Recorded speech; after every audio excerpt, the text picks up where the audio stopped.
I'd say the real opportunity in our business is to go from 5 to 50 units or 5 to 30 units.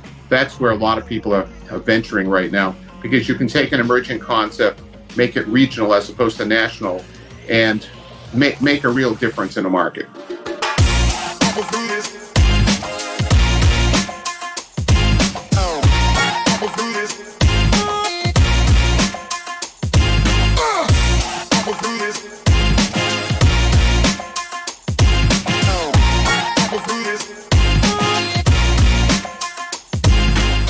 Larry, welcome to the show. I'm very excited to have you on here today. For my audience that doesn't know you, tell us a little bit about yourself and how did you get into the restaurant industry? Well, Daniel, thanks for having me on. I'm excited to get to spend some time with you. I started in the restaurant industry when I was a kid, when I was tall enough to look over the counter and flip hamburgers and fries. Family business. Started working for my dad when I was really young, and knew I wanted to go into the restaurant business basically by the time I was 13. Knew that if I got in, I was going to go to Cornell hotel school because that's where I was supposed to go according to my dad. That's where everyone goes. I worked my way into the industry. Amazing. What was the first job you had out of college? Out of college, I went to work for Marriott in the hotel division out at the Chicago Marriott O'Hare, which at that time was the highest occupancy hotel they had. We were 100% Sunday through Thursday, and Friday and Saturday night, we usually around 90. So it was pretty crazy. And I worked in food production. I was in the kitchen. Yeah, I'm sure that coming out of Cornell, I mean, from a lot of folks that I talk to, it's like it's the place you want to go if you want to work in the restaurant industry from administration and management standpoint. So as you got into the business, you had this opportunity with Marriott. I'm sure you learned a ton of valuable lessons. What are one of those earliest memories you had, about working in a restaurant that you learned from Marriott? The reason I went to work for Marriott is not because I wanted to be in a hotel, because I wanted to be in a restaurant, but they were known to have the best training. And the systems, the organization, the recipes, just the whole process they went through, the level of detail had an impact on me going forward. Give me an example. What is one thing that you remember from Marriott that kind of stuck with you? I'll start with as simple as recipes. When I started to when I opened my first restaurant, more or less on my own, or when I joined the family business, there were no standardized recipes. There was nothing set up that way. I had a good idea from school, but had a better idea from Marriott about how to set everything up very standardized, very simple for people to follow, and come up with quality, consistent recipes of my own that were duplicatable. Man, that makes a lot of sense. And after Marriott, what did you do next? I joined the family business. My dad was a little bit of a visionary. Nobody was doing healthy food in those days. And he started something called Super Salad, the original Super Salad. And he wanted to have his sons join the business. So eventually he convinced me to join the business. And I got involved. And one of the ways he did it is he said to me, I'm going to buy another restaurant. We're going to convert it to a Super Salad. And he handed me the keys. And he said, it's all yours. That's a lot. So, that's a lot of pressure. How old were you at the time? 23. Wow. It was a lot of responsibility. 7 days and 7 nights. If you counted hours, you were in trouble at those days. But let's just say at that time in the industry, I'd get in some mornings at 7 o'clock and I'd leave there at 10 or 11 at night because you're trying to build a business. And I was trying to implement all kinds of systems. And it was a great learning experience, and I had lots of energy to do it. Absolutely. That's what you get early in your career. You can sacrifice your sleep and, time with loved ones and family to pursue something bigger. And, being given the keys at that age to open up your own restaurant and, do it on your own terms is, I think, really amazing. I'm sure that all that you've learned coming from Marriott and Cornell had really given like a new perspective on what it takes to run a restaurant. When you say that this concept was new for its time, healthy food wasn't a focus during that time. What did customers think of the concept back in the day? Well, you had a specific consumer who really liked it, educated, a lot of people involved close to universities, students that were really interested because they were starting to eat healthier. It just that Right. healthy food was so limited at that time. That was back in when I joined there, it was back in the end of 78, 79. So it was really early days for healthy food. You couldn't get it in a restaurant virtually anywhere, especially a healthy food concept. So we had a real strong clientele that really liked what we did. And you just had to educate people that it actually tastes good in addition to being healthy.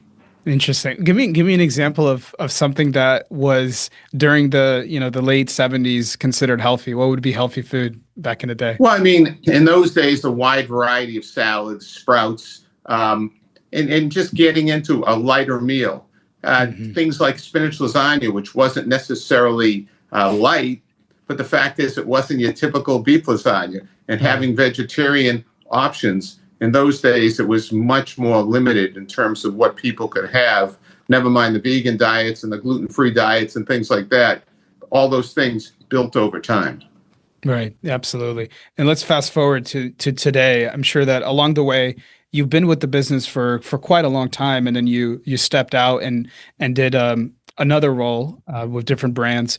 You are now helping founders, operators scale their business. How did you get to getting to the point where you wanted to work more as a consultant and advisor to founders rather than being someone at the driver's seat running your own restaurant? Daniel was a big change. I always thought I wanted to run restaurant companies. And it was 2013 after leaving Salsaritas and being in Charlotte where I got calls to consult. I started to look at deals potentially to team up with private equity and buy something. And what ended up happening is I just got lots of calls to consult. And after a couple of years of doing it, which was basically 2014, 2015, I woke up one day and said, I guess I'm meant to be a consultant at this point in time. Mm. And my wife and I moved from Charlotte to Dallas so we can be in the center of the country and be able to get to clients much more easily. So it was a Yeah. big change. We talked last time about the type of customer base or the type of client that you like to work with. For my audience that's hearing about your firm and yourself for the first time, tell us a little bit more about the types of brands you like to work with. What are the types of challenges that you like to help operators with, and what would be the type of profile of person you just really enjoy working with?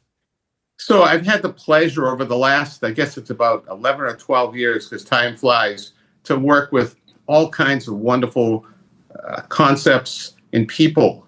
I work with emerging brands. Most people I work with are between 5 and 25 units. I've worked with 50 units and 500 unit chains. But where I can make the most impact is typically with founders or people who are operating and they have wonderful ideas. They want to Mm. grow, they want to scale. However, they haven't done it before. Mm. So I try to work very closely with them and help them get where they want to go. My objective is that they get to the landing place they want to be at.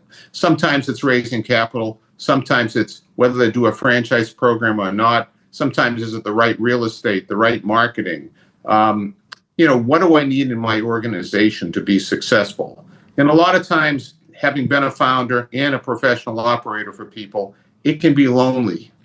And Mm. it's nice for somebody to be there who you can completely trust because my relationship with my folks is completely confidential. And, I begin by going in and just doing an investigation and giving people a report and saying, here's what I see. Frequently, what I see is different from what they saw. Because as an operator, when you're inside of it on your own, it's hard to objectively understand what the biggest issues are. You only face the issues that are in front of you immediately. And I help them develop a plan. And then if they need help moving forward, I'm happy to help them. But otherwise, I'm very happy to say, here's a roadmap for you to be successful. Go get them and make it happen. Whatever Mm. works for the particular person is fine with me. How long does it take for you to give that prescriptive advice? I'm sure it depends on the nature of the customer and the problem that you're helping through. But typically, like, does it take I've heard some people can just like walk in and they instantly see what's missing, and that's just based on heuristics and experience. But for you, how many sessions does it take to kind of put someone on the right track? My approach is to come in and ask questions and learn. Too frequently, people come in with answers. It's easy to come up with quick answers. Of It's course, not yeah. necessarily as easy to understand the core of why. So when I go in to a client, I spend time in the restaurants, I spend time in the kitchens, in the front of the house, I spend time with the employees, management, people out at the corporate office, and a lot of time with the owners, founders, and if there's outside capital with those folks too. So I go on a learning expedition. I have instincts pretty quickly about what I think could be the opportunities and the obstacles, but I don't think it's smart to come in with answers. If it's a 10-unit chain, I want to hit all 10 units. And if they're in 2 markets or 3 markets, it can take a little longer. But usually over the course of a couple of weeks, we can pull it all together, have a report done over the next couple of weeks. So over the course of 30 days, I would expect there's a pretty clear roadmap. And I would know what it is. And before I leave on my last session, I would explain to them so that the report is nothing they weren't aware of, just further details. I see. And when you come in, is there ever any tension that you feel with the staff, and whether it's at the corporate office or whether it's in the restaurant in the 4 walls? Do you ever feel any tension? And if so, how do you make sure that you get all of those stakeholders aligned and make sure you're getting the right information from every person? Great question. Employees are almost never any tension. They are so happy to have somebody they can speak up to that's interested in how to make things better. I think we run into obstacles sometimes is, one, if somebody who's a financial investor asks you to come in, Okay. a lot of times the operator doesn't want you there. Why And is that's that? not the kind of client, because they're intimidated by the process and they didn't want the process. Those are the kind of clients you don't want to take. That's one of the things you learn along the way. And if there's anybody that's insecure in their job that's part of the leadership team, they're going to be uncomfortable as well. Of course, Because yeah. they're going to be exposed in the process. Yes. Yes. I would say 95% of the time, everybody is very receptive because they want to grow the company, they want to get there, and anybody that can come up with solutions or help them develop solutions to get there is welcomed. You brought up a really good point, is that the person that often is committing either some internal fraud or is doing some malpractice or just slacking off, they're usually the ones to have the most resistance. And I'm sure it's very easy for you to kind of pick up on that with all the experience. I'm still trying to wrap my head around the restaurant industry, and talking to you in our By the last way, few. so am I after all these years, Of Daniel, course, just so you know. have to be a student always, right? And Exactly. I'm sure that you've probably along the way have been in some situations or discovered some problems where you just had absolutely no clue what to do. Do you? I'm sure that the nature of your work is confidential, and you probably can't speak a lot to all the different cases you've been on. But is there any case that you can talk about? You don't have to name specific, that just absolutely perplexed you, and if so, how did you go about solving it? What I would say to you is, I've always felt there was a solution in terms of this is the approach I think they should take that's going to suit them. But there were cases where I would come up with it and tell them this isn't going to work. Like, the approach I might take if I were you is that this has to be sold or this has to be changed or you have to cut. So sometimes you have to provide bad news, but sometimes bad news leads to good news. So what I would tell you is, I don't think, and I probably have had 75 odd restaurant companies I've worked with in the past. I think the hardest part is that people don't tell you the truth and they try to hide. Those are the clients you don't want to have. And in my sense is if they're not going to be honest with you and everything and trust you that you're going to keep it confidential, then you can't do business together because it's not going to go anywhere. One of the problems with dealing with large companies is a lot of times they want to report for the folder for private equity or somebody else. They don't really want to do anything with it. I see. So it's tell people the truth, keep it confidential. People don't know who my clients have been unless my clients want to tell them, or unless my clients have said to me, sure, go ahead and tell them. I just won't do it. The confidentiality is everything so that we have trust. I love that. I love that. Has there ever been a time where you gave a piece of advice and the founder was resistant to it? Most of the time. It's almost like it's almost like you're a therapist in a way, and the best therapy relationships are ones where you can trust your therapist, and if you're going into a session just lying through your teeth to get it over with, you're not going to accomplish anything. Totally, and the most important thing you can learn, or at least that I learned as a consultant, is it's not what's best for me, it's what's best for them. And just because I would take the company and move it in this direction doesn't mean that's the direction that they want. So a lot of times I will suggest this is what I think the best approach for you is. And they say, no, I want to do it this way. And then my job is to come up with the best ways to get done what they want to get done, doing it their way. So, and there's more than one right way to do things. And you'll learn that over time. If I disagree completely, then we're not going to be able to move forward unless it's a minor decision and then we let it go. But if it's something really major and I think they're going to go wrong with it and I can't respect myself continuing to work with them, then I need to move on. What would you say is one of the harder steps in the journey of scaling your brand? People is number one. Number two is capital. People, because if I'm at 5 units, the person I may need to be my leader under a founder may need to be different at 10 units. Because when you first get going, promotions come a lot of times because somebody was the best worker at a certain level or best manager at a certain level, but they don't have the ability to take it to the next level. So I think it's understanding your organization, bringing in the right people around you to be successful, and also understanding your own strengths and weaknesses.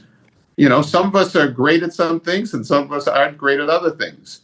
I have my strengths and my weaknesses, and I've always tried to have people around me who are great in areas that I'm not great. Just like as a consultant, I have all kinds of experts around. If people want something special for me that's not my expertise, I'll make sure I find somebody else. My expertise is strategy. So I'd say people, number one. Number two, capital. You have to have enough. It doesn't mean you need to have tons and tons of it, but you have to have enough to make the decisions. You have to be optimistic and you have to be realistic. We entrepreneurs are optimists. You have to have a realistic sense of what happens if it doesn't go quite as well as I thought it would, and have a game plan for that. So realism is important. Never pessimism, always optimism and realism, so that you're ready to handle it. And, you know, there are a million things for people that are CEOs, for people that are founders. Resilience and persistence wins the game much of the time, unless you have the wrong vehicle. If you have the wrong vehicle, or even worse, the wrong locations, there is no cure. Beyond that, if you are optimistic, realistic, and persistent, you'll get there. Yeah, I think location is it can be make or break for brands. I'm sure that a lot of the operations can be tweaked around. I've seen some brands that have behind the scenes, they have an terrible operations and they're just running around with, they're like a chicken with their head cut off, but they make a good product and they have a good story and they were able to capture like a genie in the bottle moment, right? But then as you scale, you do need to get the operations button up and have SOPs and have everything in order. When we kind of survey out, you mentioned location matters. Operations matters. Capital matters. what people matter. What do you say about the overall like concept, right? Is there a specific type of concept, or when you're talking to a new founder that is, trying out a new concept or maybe wants to go into a new market, how do you help them kind of figure out if this is something worth investing in? Well, first thing you have to do is understand that your product and how important it is to you. And, one of the keys for me getting involved is I have to like the product. Okay. I can love the product, but I have to like it. If I don't like the product, or if an owner or founder goes into business to make money, that's not the answer. They should go into business to please guests, to have a wonderful product, and to make money. You need to do both. So if it's just a financial drive, that's a big issue for me. So in terms of how they scale and whether it's a scalable concept, you have to simplify the model. You need to make sure the economics work. You need to make sure the throughput works. Okay. Part of studying a concept at the beginning is to see, what do we got? What are the opportunities and what are the challenges? So before you roll any further, you figure out what you have. And then if you can, as soon as possible, you do a new prototype location to be the way you want things to be. So you have a model that's scalable with outside capital or with your own capital, but you know exactly what it's going to be. Makes sense. At what stage would you say a brand is ready for private equity? There are different forms of private equity, and a lot of course. people are coming in almost as venture/private equity nowadays. Growth private equity. So I would say it depends, but I prefer them to play around with it for at least a few years and I wouldn't want to get too much other than angel investors or friends and families until I had 3 or 4 operations going minimum. And most private equity companies, unless you've caught fire, aren't going to jump in too early, no matter what. Right. So I would say normally closer to 5 to 10 locations before you really want to go in that direction. Right. And the 5 to 10 location, that's the what you were describing, the new wave of private equity.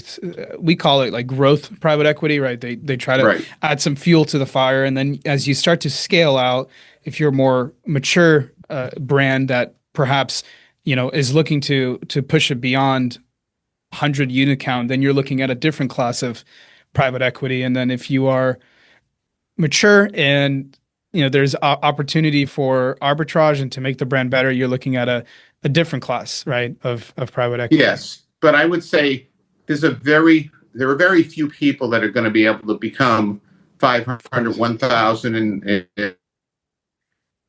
and 2,000 units. Dave's Hot Chicken is an example right now of somebody that started out that's going through the dream of big growth. I'd say the real opportunity in our business is to go from 5 to 50 units or 5 to 30 units. That's where a lot of people are venturing right now, because you can take an emerging concept, make it regional as opposed to national, and make a real difference in a market.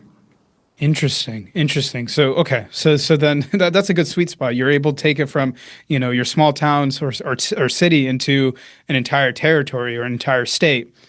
And you think that once you get to that point, you can make a pretty good killing at it, huh? Absolutely. Remember, quantity is great if you can be a national brand, but there are so few. But if you can take a 5-unit chain or an 8-unit chain and make it into a 30-unit chain and become real strong, not just in your state, but maybe in your region, it could be 2 or 3 states, because that brand may not work all over the country. Right. But it doesn't have to. If it's perfect for that area, specialized, high quality, the people want it, and the most important thing, financially can scale. Right. So the investment is worthwhile. Very important.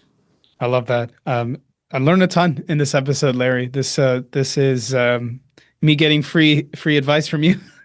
I'll pay it forward. My pleasure, Daniel. Okay, and I want to see you be successful and get where you want to go. Thank you. Where can my audience find you? And are you taking new opportunities?